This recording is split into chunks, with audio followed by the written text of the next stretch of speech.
Y mientras tanto, como decimos, en el plano bursátil, mucha tela también que cortar. Y lo hacemos con Pablo García, director de Ibacons Alpha Value. Pablo, muy buenas tardes, ¿qué tal estás?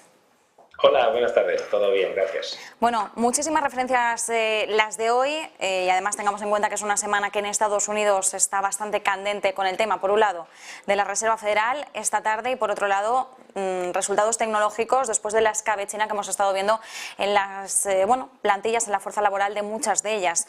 Pero sí que me gustaría, Pablo, con el permiso de Estados Unidos, que enseguida lo desgranamos, que empezáramos un poco con España, porque además hoy, sin duda alguna, la clara protagonista es BBVA, liderando las alzas del IBEX 35, que sigue situándose, manteniendo los 9.000 puntos. Es más, estamos viendo cómo intenta mantener los 9.100. Bueno, en 2022, lo que nos decía el banco, beneficio récord, hablamos de más de 6.400 millones, un incremento de casi el 40%. A Yolanda Díaz no le ha hecho tanta gracia, pero eso lo analizamos a continuación. Pero bueno, en líneas generales, ¿cómo has visto las cuentas del BBVA y cómo estás viendo su comportamiento en bolsa?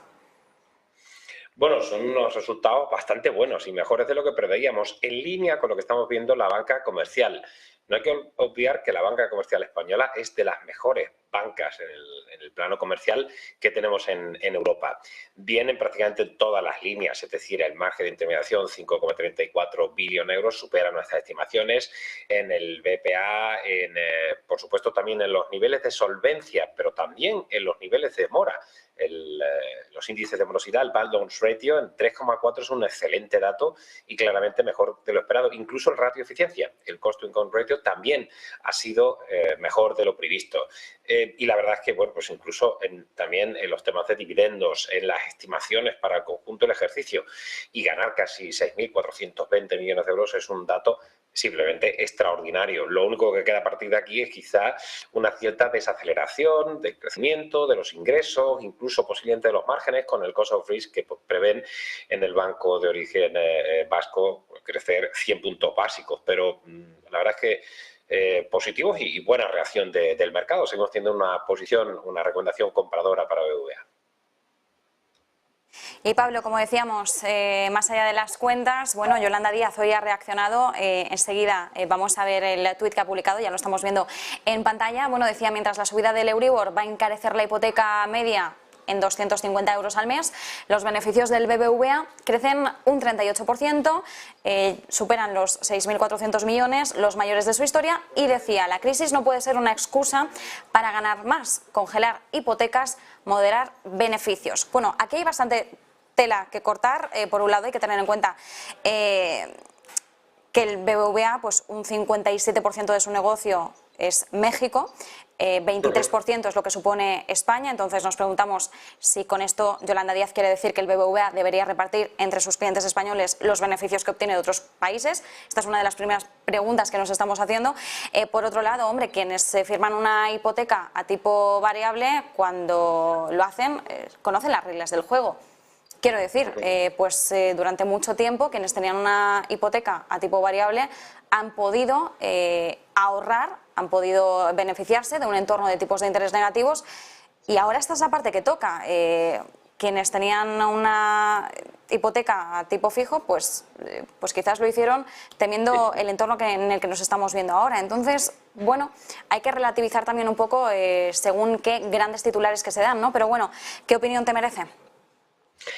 Bueno, en el plano personal todos queremos, ¿no?, que el papá Estado nos pague absolutamente todo. Lo que pasa es que esta ministra, que ahora es llamada ministra de Trabajo y de Economía Social, lo que pretende es eso, socializar las pérdidas para que las paguemos entre todos. De todas formas, no llama la atención, es el pensamiento único de la ultraizquierda y del comunismo que lidera este gobierno. Es decir, ¿por qué impuestos no pagamos el alquiler de los inquilinos? ¿Por qué los que compran hacen una inversión en vivienda?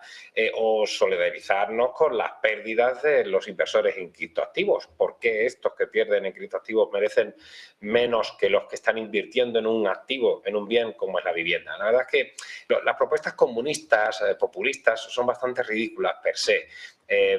Máxime cuando se apoya en un banco que, como bien has explicado, la gran parte de los beneficios, tan solo un 20 y tantos % de los beneficios los hace en España.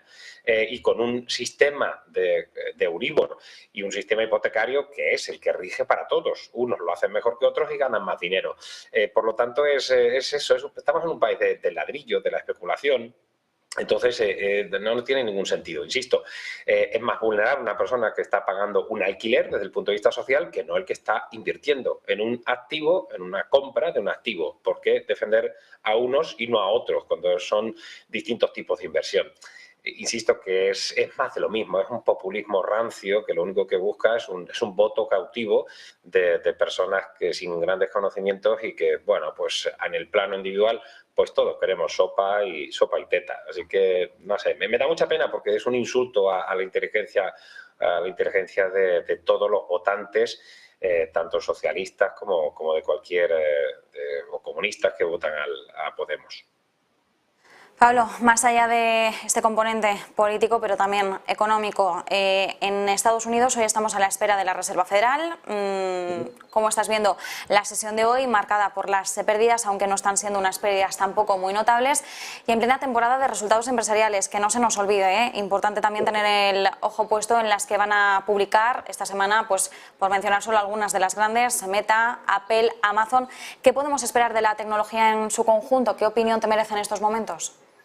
Bueno, la verdad es que la tecnología no está publicando unos resultados demasiado malos para lo que estamos viendo. Los resultados no están siendo de buena calidad, pero tampoco están siendo mucho peores de lo previsto.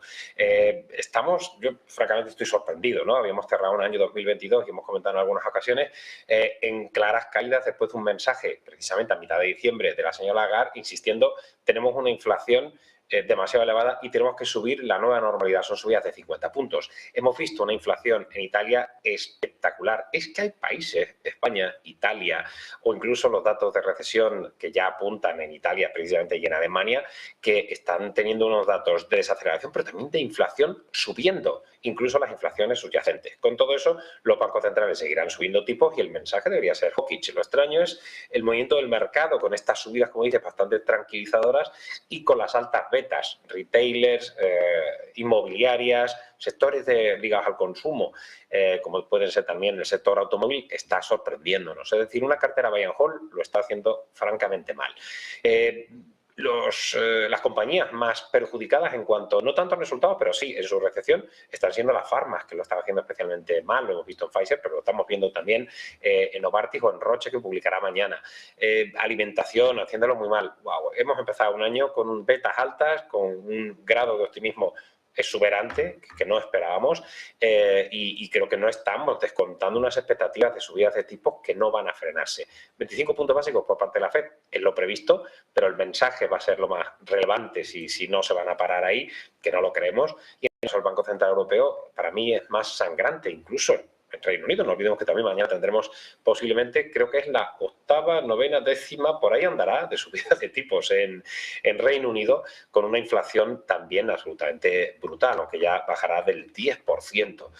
Si hay repuntes del precio del crudo, porque hablamos de la reapertura de China, pero eso implica que habrá seguramente un poco más de consumo energético y posiblemente los precios de las materias primas, que hemos visto algunos repuntes últimamente, podrían empezar a hacer mella en esas subidas que hemos visto, algunas pequeñas décimas que ya han subido las tasas generales de algunos países, incluso europeos. Así que, bueno, Marta, pero un poco perplejo, un poco a la expectativa, sobre todo mañana, porque creo que las sorpresas para el mercado pueden llegar mañana, porque la última reunión fue claramente decepcionante para algunos inversores, los más bullish, y yo creo que mañana tendríamos que enfriar un poco esto, ¿no? Subidas del 10-33% del Eurostock 50 es extraordinario en un escenario que todavía apunta a la recesión, aunque bueno, hemos visto algunas estimaciones al alza, pero los datos de PMI tampoco son contundentes, y las subidas de tipos seguirán haciendo mella. Muestra un botón, hemos visto el Euribor que se ha disparado, ¿no? Y posiblemente podamos llegar al 4% en cuestión de algunos meses, ¿no? Y eso va a arañar el bolsillo de los clientes de BBVA y de los que no lo son. Pues Pablo, nos quedamos con esas claves, con ese análisis. Vamos a ver, todavía hay mucha tela que cortar, como decimos, resultados que están en camino. Reserva Federal, que no se nos olvide, también muy importante, y Banco Central Europeo mañana. Así que nos quedamos con todas esas premisas desde Divacons Alpha Value. Muchísimas gracias, un placer. Un placer, igualmente, gracias.